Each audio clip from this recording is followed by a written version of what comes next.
Mais justement, on va rester dans les institutionnels, c'est un peu eux qui font le marché. On voit qu'il y a des grosses déclarations aussi en faveur des stablecoins du côté de chez Brian Armstrong, bon, qui a toujours été dans la communauté crypto et qui en sort. Mais de Larry Fink, le patron de BlackRock, qui a été un des premiers à s'intéresser au Bitcoin pour y indexer des ETF et qui a été à la manœuvre.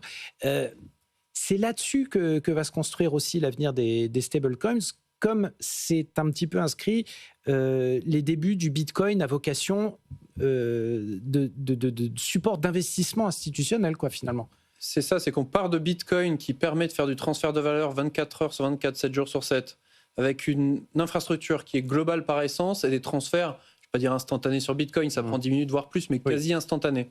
Et ça, c'est une demande de client. Quand on est un grand groupe ou un investisseur, on a envie de faire du 24/7 et de l'instantanéité. Il n'y a pas 1000 technologies qui permettent de faire ça. Et c'est pour ça qu'aujourd'hui, il y a beaucoup d'instituts qui se disent bon, bah, je vais construire sur cette infrastructure, donc avoir plus ou moins les mêmes caractéristiques que Bitcoin, mais sur des classes d'actifs traditionnelles. La première chose qui fonctionne, et on vient d'en parler, c'est les stablecoins. C'est qu'il faut avoir d'abord une représentation de cash sur cette infrastructure pour ensuite se dire tiens, qu'est-ce que je vais en faire ? Potentiellement acheter des actifs tokenisés de manière instantanée. Donc le swap, je fais un achat par exemple de parts de fonds monétaires tokenisés, je paye en stablecoin, je reçois la part de fonds monétaires automatiquement. Là où aujourd'hui, si on prend un pas de recul, ce process dans le monde traditionnel prend pas mal de temps, quelques jours.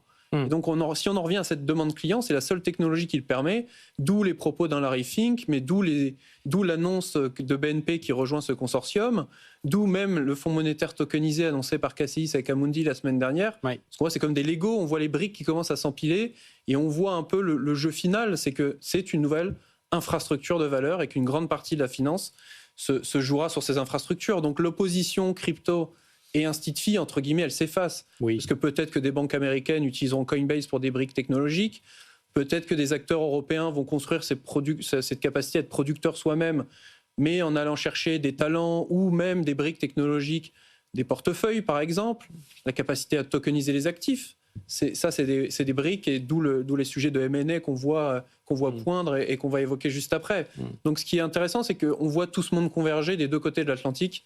Et évidemment, les Américains ont toujours un temps d'avance, mais moi j'aime bien qu'il y ait des stablecoins euros